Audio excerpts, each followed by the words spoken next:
नमस्कार। 5 राज्यों के विधानसभा चुनाव अब खत्म हो चुके हैं। परिणाम की आने की देरी है, वो भी अब ऑलमोस्ट खत्म हो गया है, क्योंकि हम जो चर्चा कर रहे हैं आज 1 दिसंबर को कर रहे हैं और 3 दिसंबर को परिणाम आएंगे। दरअसल हम चर्चा करने जा रहे हैं छत्तीसगढ़ के परिप्रेक्ष्य में। इससे पहले हमने नियाजी साहब से चर्चा की थी बस्तर के परिप्रेक्ष्य में। अगर आपने वो एपिसोड नहीं देखा हो तो लिंक पे जाके देख सकते हैं। फिलहाल हम चर्चा करेंगे छत्तीसगढ़ को लेकर के कि क्या कैसे कयास लगाए जा रहे हैं, क्या संभावनाएं बन सकती है, वो तमाम चीजों पर नियाजी साहब से चर्चा करेंगे। जैसा कि मैंने पहले बताया था, नियाजी साहब हिंदसत के प्रधान संपादक है जो बस्तर से निकलता है, और इनकी जो विश्लेषण होती है सटीक बैठी हैं। इस बार देखते हैं। सर, बहुत बहुत स्वागत है आपका। नमस्कार। क्या हो सकता है छत्तीसगढ़ के चुनाव को लेकर के, आपकी राय में किस पार्टी का पलड़ा आपको लग रहा है कि भारी है और क्यों? नहीं, देखिए क्या है उपेंद्र जी, जहां तक जीत हार का सवाल है तो छत्तीसगढ़ में चाहे लोग कितना भी बोले, कांग्रेस की स्थिति अच्छी है जी, और कारण भी है उसके। जी जी। भूपेश बघेल ने जो काम किया है, एक्चुअल में लोग नारे तो बहुत लगाते हैं, ये है तो भरोसा है, वो है तो भरोसा है, पर एक्चुअल में भूपेश ने ये करके दिखाया। जी, भूपेश बघेल ने ये करके दिखाया कि भूपेश है तो भरोसा है।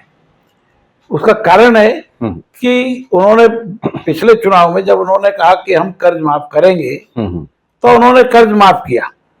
हो सकता है कुछ लोग उसमें टीका टिप्पणी करते हो, पर कर्ज माफ हुआ। जी। दूसरा, उनका जो है किसान को धान का पैसा मिला। जी। पूरे हिंदुस्तान में, पूरे भारत में जी, किसान को सबसे ज्यादा धान पे का पैसा मिला, सबसे ज्यादा मिला। बीड़ी पत्ते पे उन्होंने कीमत जो है ज्यादा दी। इस टाइप का जो एक माहौल उन्होंने बनाया जी, गोबर बेचने का, अब उस पर किसको फायदा हुआ, किसको नुकसान हुआ, कितना भ्रष्टाचार हुआ, नहीं हुआ, इस पर हम यहाँ बात नहीं करेंगे। हम बात ये करेंगे कि कुछ लोगों को फायदा तो हुआ। बिल्कुल बिल्कुल बिल्कुल। भले लोग कहते हैं कि भाई भ्रष्टाचार हुआ, ठीक है, हो सकता है कि 2000 कुंटल वो बिका होगा, पर उसमें से 100 कुंटल तो एक्चुअल में लोगों ने बेचा ही होगा ना। मेरा कहना है कि बिका तब तो लोगों को फायदा हुआ, फायदा हुआ तो जिनको फायदा हुआ वो जुड़े। बिल्कुल। इसी तरह जिनको बीड़ी पत्ते में जिनको ज्यादा पैसा मिला वो जुड़े, किसान जुड़ा, बिजली बिल जो आधा हुआ उससे लोगों को एक राहत मिली है। तो उन्होंने जो कहा उसमें राहत दी। एक चीज लोगों के, एक आम आदमी के दिमाग में आई, नहीं राहत तो मिली यार, ये आदमी कहता है तो इस सरकार ने जो कहा वो किया। अब उन्होंने कुछ और ज्यादा वादे कर दिए कि गैस इतने रुपए में मिलेगी जी, पैसा इतना महिलाओं को मिलेगा। इस तरह से उन्होंने अब कई वादे ऐसे किए हैं, और सबसे बड़ा वादा जो है जिसको मैं मान के चलता हूँ वो है शिक्षा में जी, जो उन्होंने अभी एक नया बेहतरीन वादा किया है, प्राइमरी से लेके कॉलेज की पढ़ाई तक जी, वो फ्री होगी। ये अपने आप में ये बहुत बड़े जो विद्वान लोग हैं, जो विचारक हैं, उनकी एक मांग है, बरसों की एक मांग है, और वो लगातार करते हैं। उसमें वो लोग कहते हैं कि शिक्षा, स्वास्थ्य और शिक्षा, स्वास्थ्य और सुरक्षा ये फ्री होनी चाहिए। बिल्कुल। तो सुरक्षा तो लगभग फ्री होती है जी। वो सरकार ने, पिछली सरकारों ने, सब ने वो यहाँ पे जी, पुलिस की जो सुरक्षा है वो लगभग फ्री है। पर स्वास्थ्य और शिक्षा, स्वास्थ्य में कुछ पैसे दिए जाते हैं, कभी वो 50,000 रहता है, कभी वो 5 लाख होता है, क्या क्या कहने के लिए होता है, मिलता है कि नहीं मिलता है वो एक अलग बात, अलग विषय। क्योंकि हमने देखा है कई लोगों को मिल भी जाता है और कई लोग भटकते रहते हैं, उनको मिलता ही नहीं है। उसमें भी एक भ्रष्टाचार होता रहता है, उसमें भी लोग परेशान होते हैं। पर ये शिक्षा का मामला जो आया जी ये बहुत बेहतरीन आया है, उससे भूपेश बघेल पर को फायदा मिलेगा इस सरकार को। अच्छा, इसमें जैसे भूपेश बघेल की बात है, ये तो नहीं, मैं यहाँ पे जी। यही कहना चाहूंगा, चूंकि इन्होंने किसान, हम्म युवा, हम्म स्टूडेंट, सभी वर्गों को ग्रामीण, हम्म महिलाएं, इन्होंने सभी वर्गों को लिया है। हम्म इसलिए ऐसा लगता है हम्म कि ये सफल होंगे। जी। अब पूछिए आप क्या बोल रहे हैं। इसमें कुछ और भी नेता है, जैसे बृजमोहन अग्रवाल साहब है, मोहम्मद अकबर और रविंद्र चौबे जी, तो इनकी क्या स्थिति है? ये भी इसके अलावा टी.एस. सिंहदेव जी भी हैं, तो ये छत्तीसगढ़ में लेकर के इनकी क्या स्थिति बनती है? देखिए क्या है, 90 सीट है जी। 90 सीट में से पहले फेज में 20 सीटों का चुनाव हुआ, दूसरे फेज में 70 सीट जी। का चुनाव हुआ। बस्तर के विषय में मैंने पहले भी आपको पूरा विवेचना की, जी। अब उसकी अलग से विवेचना करने की आवश्यकता नहीं है अभी, बिल्कुल। क्योंकि अपन पहले कर चुके हैं। जी पर टोटल लगाया, जैसे आपने भी एक कहा, एक बहुत अच्छी सीट है वो जी बृजमोहन जी की, बहुत बेहतरीन सीट है। जी। वो लगातार 6-7 बार के विधायक रहे हैं, जीतते आ रहे वो कभी हारते नहीं है। हैं। कारण जो भी है सारे लोग उस कारण को जानते हैं, पर आज तक उस कारण में कोई आदमी अंदर घुसा नहीं। पर इस बार जो है, जिस तरह से बृजमोहन जी को घेरा गया है, जी। ऐसा वो इससे पहले कभी नहीं घिरे। अच्छा। इस बार क्या है कि दो ही बात होती थी, एक बीजेपी के लोग, एक कांग्रेस के लोग। उसके बाद क्या होता था, कुछ कट्टरपंथी, जी। कुछ एक दिमाग में बैठाया जाता था मुस्लिम या कांग्रेस का एक कैंडिडेट। बृजमोहन जी करते थे या नहीं ये तो नहीं मालूम है, पर क्या है कि कम से कम मुस्लिम 6-7-8 लोग खड़े होते थे अपने अपने क्षेत्र से, जी। तो मुस्लिम वोट उस वक्त कट जाते थे। इस बार जी। ढेवर जी ने, एयाज ढेवर ने वो करने नहीं दिया। जी। उनका क्या वो है वो जाने, पर उन्होंने करने नहीं दिया। सारे मुस्लिम जो है अपना नामांकन वापस ले लिए जो भरे थे। तो उधर से कोई हुआ नहीं, वो सारे के वोट एक साइड खड़े हो गए। जी। और हमारे जो है ये महंत जी, जी। तो चरणदास महंत जी, नहीं, ये हमारे, अच्छा महंत, ये राम सुंदर दास महंत जी, अच्छा, जो कांग्रेस के कैंडिडेट हैं। जी। तो दरअसल क्या है कि उनकी अपनी एक बहुत अच्छी एक छवि, उनकी बहुत ज्यादा अच्छी है। एक तो महंत हैं, अच्छा। संत हैं, एक्चुअल में जिसको संत कहते हैं वो संत हैं।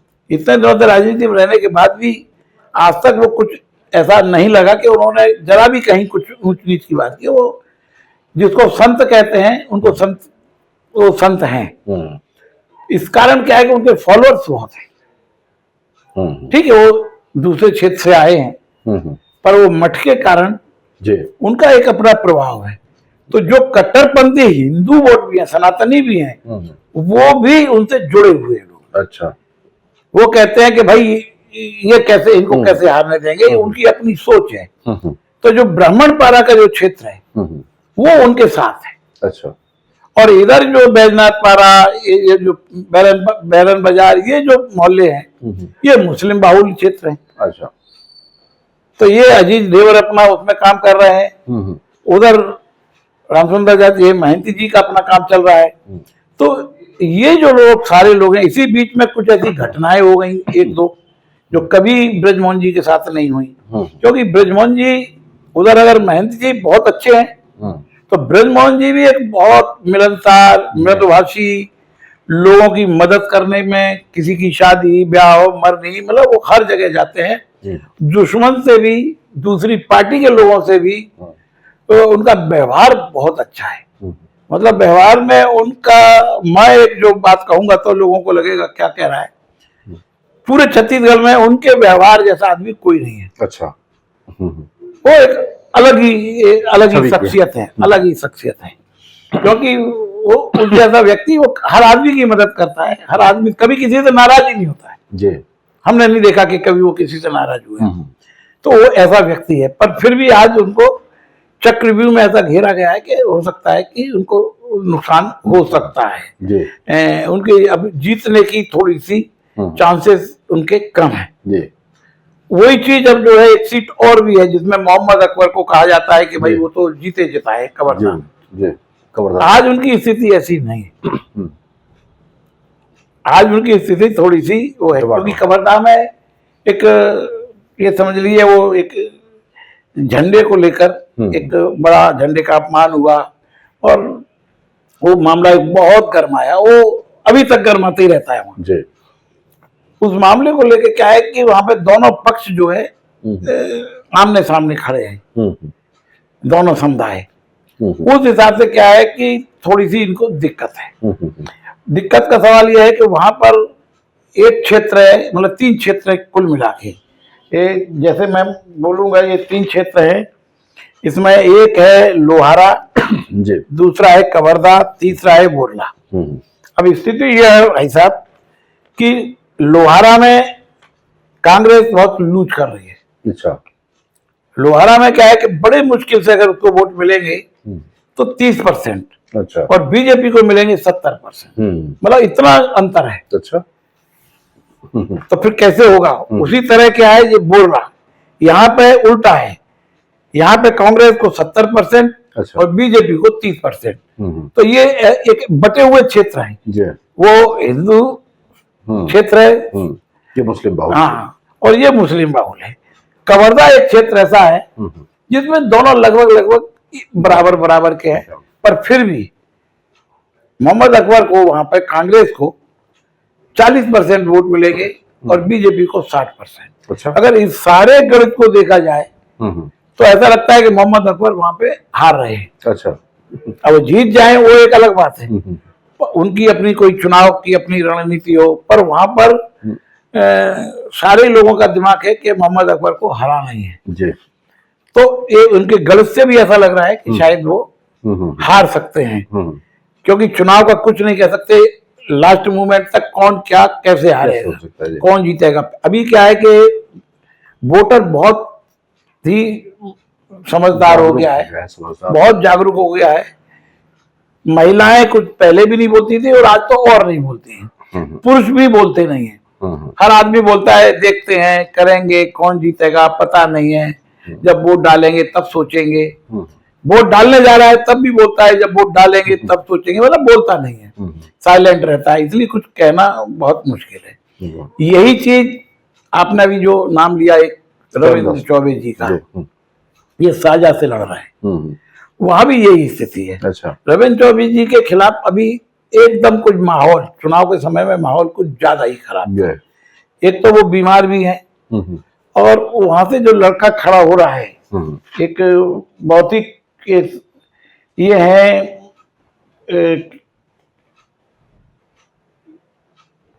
ये ईश्वर साहू है। ईश्वर साहू एक यंग है बिल्कुल। इनके पिताजी मजदूरी करते हैं। अच्छा। गरीब व्यक्ति है, और पर वहां पर उनका जो एक पूरा जो लोगों का सोच है कि रविंद्र चौबे जी से लोग कुछ नाराज हैं। अच्छा। किसी भी कारण नाराज हैं। वो युवा जो व्यक्ति है, ऐसा लगता है कि वो जीतने के उनके चांसेस, वहां भी वही जाति धर्म का वहां मामला है। अच्छा। तो वहां पे रविंद्र चौबे जी को भी हमको स्थिति कमजोर है। हाँ, कमजोर दिख रही है। अब बाबा की बात करें आप, टीएस बाबा जी, तो टीएस बाबा तो क्लियर दिख रहा है कि वो निकल रहे हैं। अच्छा। मतलब उनके विषय में आप ये नहीं कह सकते कि नहीं।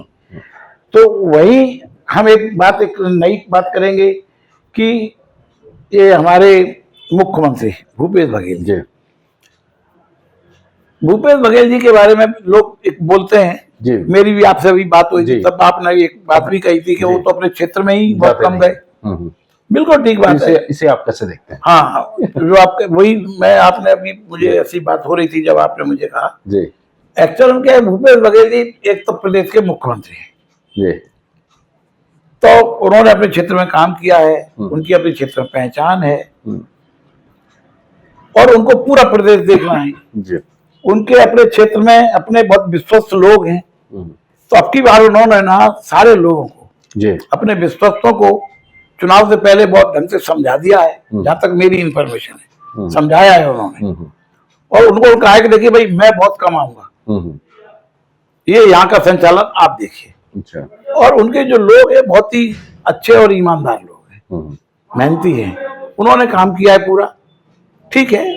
उसके पीछे एक और गाइडलाइन रही होगी, लोगों का नजर देखते रहे होंगे लोग काम ठीक कर रहे हैं नहीं कर रहे, तो उनका मामला वहां पे ठीक है। क्योंकि उनके सामने जो खड़े हैं विजय बघेल, वो उनके रिश्तेदार भी हैं और उनका भी वो सांसद भी हैं। ये लोग एक हमेशा चुनाव आपस में लड़े भी हैं, एक दो बार विजय बघेल भी जीते हैं, ये भी जीते हैं, तो ये होता रहा है। पर सीएम का फायदा तो एक होता ही है, बिल्कुल वो तो होता ही है। और वहां पे जातिगत समीकरण भी बड़ा अच्छा है, क्योंकि ये जो लोग हैं साहू समाज में 80,000 है, अच्छा, कुर्मी समाज भी वहां पे करीब करीब 40,000 है, और ये सतनामी समाज 25,000। ये वहां का समीकरण है। विजय बघेल जी जो है सर्व कुर्मी समाज के अध्यक्ष भी हैं। इन सारी चीजों को भी देख लिया जाए तब भी वहां पे जो मैं तो गया था देखने स्थिति, क्योंकि सीएम है, अच्छा, तो मुझे लगा कि भाई जाके देखना तो चाहिए कि क्या स्थिति है। लोग कह रहे हैं वो तो वहां जा ही नहीं रहे, तो मैंने वहां पे देखा कि नहीं, जो अंदर करंट है वो यही है कि नहीं, भूपेश बघेल जीतेंगे। और उसकी कारण मैंने आपको पहले ही बताए कि वो कारण तो है ही, जब पूरे प्रदेश में वो कारण है तो उनके क्षेत्र में तो होगा ही होगा। उनकी योजनाएं जो है काफी कारगर तो साबित हुई। भूपेश बघेल ने एक विश्वास तो पैदा किया है लोगों में, उनके प्रति एक विश्वास आया है कि हाँ ये ठीक है, भूपेश है तो भरोसा है। हाँ भरोसा है, ये बात। अब जो एक, हाँ पूछिए चरणदास महंत के बारे में। देखिए चरणदास महंत जी बहुत अच्छे आदमी हैं, शुरू से है, बहुत लंबे समय से उनकी राजनीति की है मध्य प्रदेश के समय में से। जैसे कि ये जो लोग हैं ब्रजमोहन जी भी बहुत लंबे समय, पटवा जी के समय में वो से वो राजनीति कर रहे हैं। इसी तरह महंत जी भी, चरणदास महंत जी भी बहुत लंबे समय से हमने उनको देखा है। और कब से कर रहे हैं तो मुझे आइडिया नहीं है, पर दिग्विजय सिंह जब पहली बार मुख्यमंत्री बने उसमें भी ये गृह मंत्री थे। तो एक लंबे समय से इनकी राजनीति है। और ये भी, ये जितने भी लोग की आप बात कर रहे हैं वो ऐसा लग रहा है कि छांट छांट के आपने उनको पूछा है। ये व्यक्ति भी एक इतने ज्यादा सरल और सौम्य हैं कि कुछ कहा ही नहीं जा सकता। मतलब इनके विषय में कुछ कहा, इतने सरल सौम्य हैं कि कोई भी जाके कभी भी मिल लो, अपना काम कह लो, वो काम उनसे जितना बनेगा वो काम कर ही देंगे। भाई सरल सौम्य व्यक्ति है। पर इनके साथ भी एक बड़ी वो है, एक ये समझ लीजिए कि एक तथ्य जुड़ गया है। जैसे मैंने अभी आपसे कहा कि क्या हुआ कि जितने भी विधानसभा अध्यक्ष होते हैं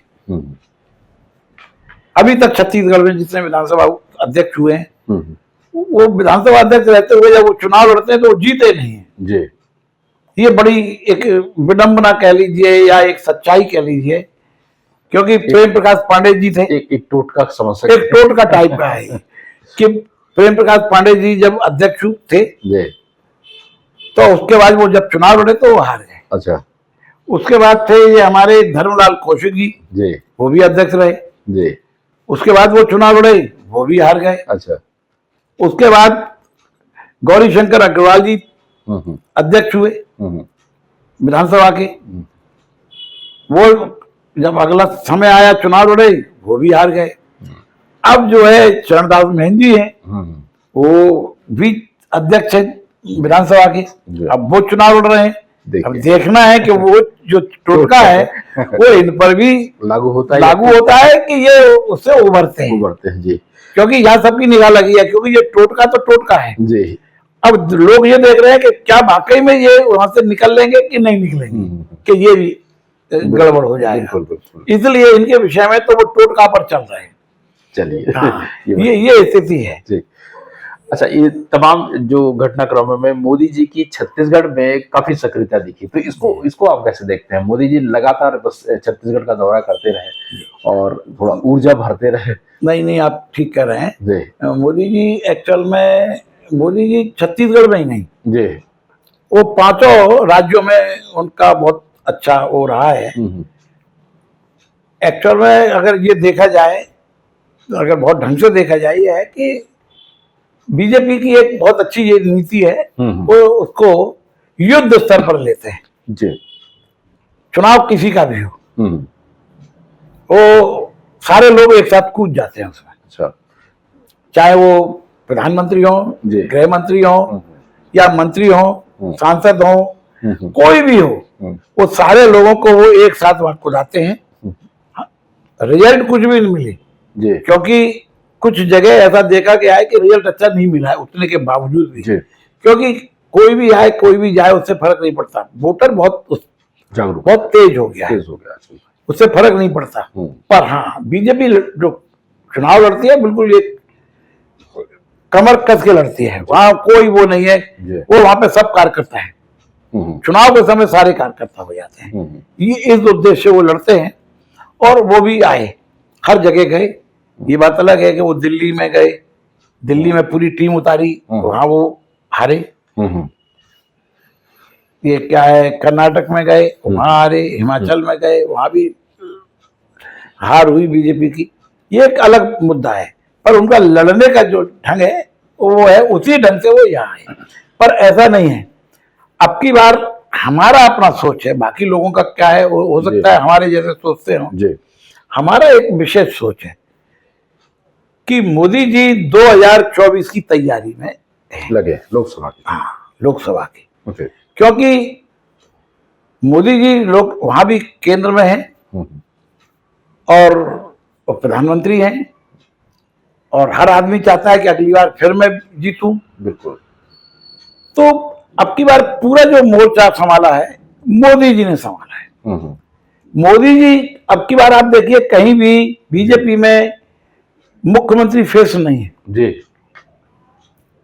मुख्यमंत्री फेस कहीं भी नहीं है जी। कोई नहीं रखा गया। कल को अगर मान लीजिए जहां भी हम जीतते हैं, बीजेपी जीतती है, तो कोई ये नहीं कह सकता है कि कौन बनेगा, कि वो किसके नहीं, किसके कारण जीते, किसके कारण ये फेस था इसलिए जीते, वहां वो फेस था इसलिए जीते। इवन जहां इनकी पार्टी है बीजेपी की मध्य प्रदेश में, वहां शिवराज जी मुख्यमंत्री हैं, फिर भी वो फेस नहीं है जी।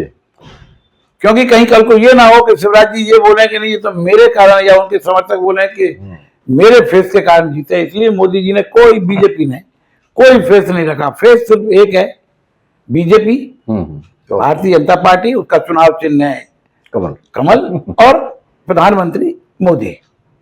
तो मोदी के चेहरे पर कितना वोट मिलता है, हारे या जीते, इससे कोई फर्क नहीं पड़ता बिल्कुल बीजेपी को। बीजेपी सिर्फ ये देखना चाहती है हमारे आंकलन के हिसाब से कि मोदी को कितना वोट मिलता है। अच्छा, मोदी के नाम पर कितना वोट, कितना परसेंटेज पाते हैं वो, कितनी सीट पाते हैं, उसका आंकलन लगाएंगे लोकसभा के लिए, क्योंकि अब लोकसभा की भी दिन ज्यादा नहीं है।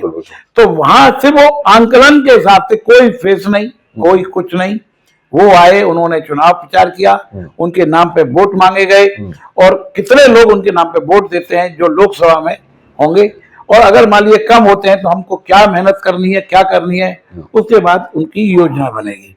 ये एक सोच है, इसलिए वो सारी जगह वो ही गए। गृह मंत्री जी भी आए, वो भी आए, नड्डा जी भी आए, मतलब सारा जो है कमान उन्हीं लोगों ने संभाला है। इसलिए आप ये मान के चलिए कि ये जो वो आए, उनकी सक्रियता वैसे तो हर जगह रहती है, जैसे मैंने आपको बताया, पर इस बार 24 के चुनाव को, लोकसभा के 24 के चुनाव को देखकर भी है कि वो सिर्फ एक ही चीज जानना चाहते हैं कि पूरी पार्टी कि मोदी जी के नाम पर कितना वोट मिलता है। अच्छा। उससे वो अपनी रणनीति वो बनाएंगे। ये हमारे हिसाब से तो यही है। और अब चूंकि वो उनका वो भी आ गया, एग्जिट पोल भी आ गए हैं, क्योंकि 30 तारीख तक तो नहीं हो सकते थे, तो उसके बाद एग्जिट पोल भी आ गए हैं। सबने अपनी अपनी बात कह ली है। ऐसा मुझे नहीं लगता कि जो उसमें शामिल होते हैं एग्जिट पोल में, जिन्होंने अपनी बात ना कही हो, तैयार बैठे थे, सबकी तैयारी थी, सबने अपनी बात कह ली है। क्योंकि जैसा आपने कहा कि हम भी एक विश्लेषण करते हैं जी। और हमेशा से करते आए हैं, तो हमारा भी अपना एक सोच है कि छत्तीसगढ़, क्योंकि हम छत्तीसगढ़ में रहते हैं इसलिए हमने यहाँ घूम फिर के सब कुछ देखा है। आज की जो स्थिति है छत्तीसगढ़ की, उन्होंने कहा तो है 75 पार। हर आदमी अपना टारगेट ज्यादा ही बताता है, कोई भी आदमी हो, एक स्टूडेंट भी होता है जो पढ़ता है तो वो सोचता है कि मैं फर्स्ट क्लास आऊं, मैं 100 में 100 लाऊं। हो सकता है उसको 99 मिलते हैं। कोई सोचता है कि मैं तो फर्स्ट डिवीजन आना है मुझे, तो उसका टारगेट होता है कि मैं तो 80% लाऊं। हर एक का अपना टारगेट होता है, तो इन्होंने भी अपना टारगेट 75 पार का रखा। ये भी जानते थे कि उतना नहीं होगा। अब वो वाले कुछ भी कहे, अपने मुंह से ना कहे, वो जानते थे। पर उनके ही डिप्टी सीएम है आज टीएस बाबा जी। मैंने पहले भी उनका कभी जिक्र किया था पहले वाले में एपिसोड में, और उन्होंने उनकी बात बहुत सटीक रहती है। वो राजनीतिक जरूर हैं पर एक बहुत साफ सुथरे छवि के राजनीतिक है, वो झूठ सच में भरोसा नहीं करते। उन्होंने अभी कहा है कि 60-61 तक पहुंचेंगे, कहा है उन्होंने। वही लगभग हमारा अपना सोच है। कम से कम 53, ज्यादा से ज्यादा 61। मतलब अच्छा, जो 53 से लेके 61 तक, इसी बीच में कहीं ना कहीं कांग्रेस सिमट कर रहेगी। सरकार कांग्रेस की बननी है। अभी आगे क्या होगा वो तो भारत की अपनी राजनीति में कुछ भी कभी भी हो जाता है। खैर, स्थिति जो भी बनती है 3 तारीख के बाद ही स्पष्ट हो पाएगी, और जैसा कि आपने बताया कि कांग्रेस की सरकार बन सकती है, देखते हैं 3 तारीख को क्या होता है। नमस्कार।